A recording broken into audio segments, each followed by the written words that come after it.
Maurizio Toffoletti, vous êtes né sculpteur, vous avez suivi une formation classique en Italie, vous exposez vos sculptures dans la galerie de la mairie de Paris 7e.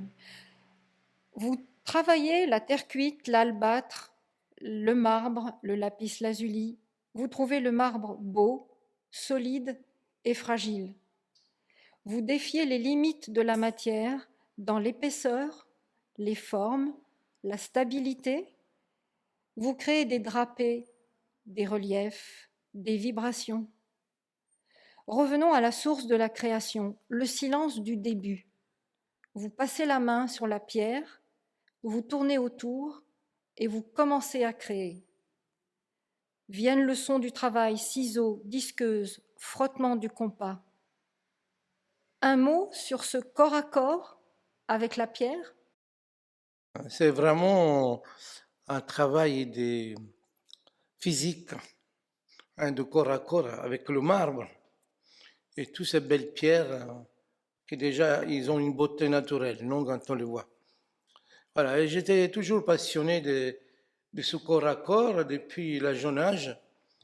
Je me souviens que quand je sculptais, j'avais l'impression d'être dans mon univers, comme dans une boule, et je m'isolais de tout, et je retrouvais une paix intérieure, et vraiment, et un équilibre paisible. Vous trouvez la paix, vous êtes dans un élément naturel. Vous faites aussi référence à d'autres sculpteurs, Brancusi, Giacometti, Marino Marini, Arp, Calder et d'autres, et vous confrontez vos sculptures à l'espace de la ville en les posant le temps d'une exposition à Paris, sur la place Vendôme, sur l'esplanade de la Défense, en Italie, en Belgique.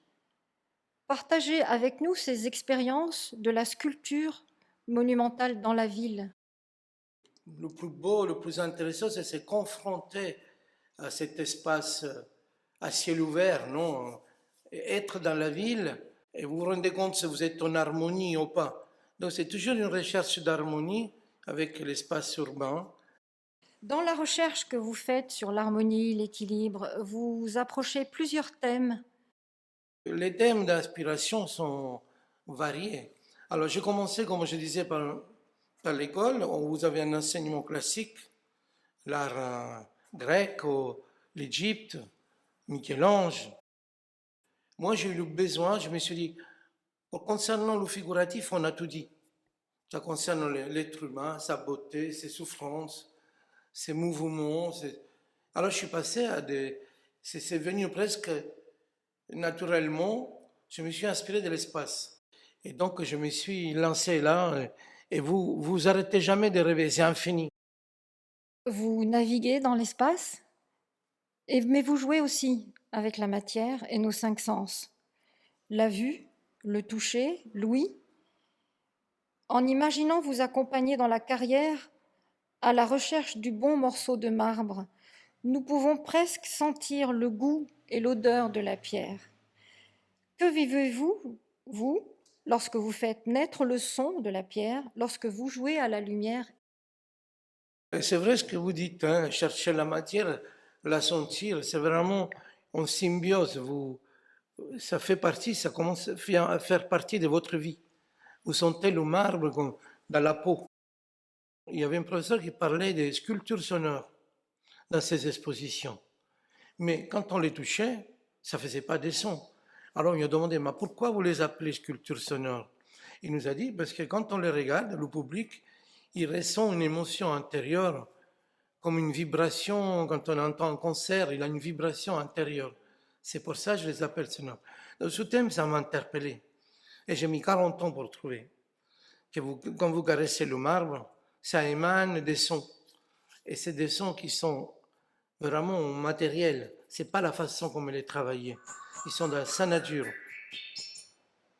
Ça fait partie de la pierre. Donc il faut avoir un peu de chance, beaucoup d'expérience pour tomber sur le bon morceau, pour réaliser ces sculptures sonores.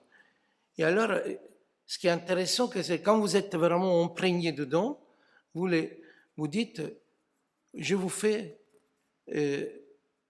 écouter le son. le sentir à travers le toucher.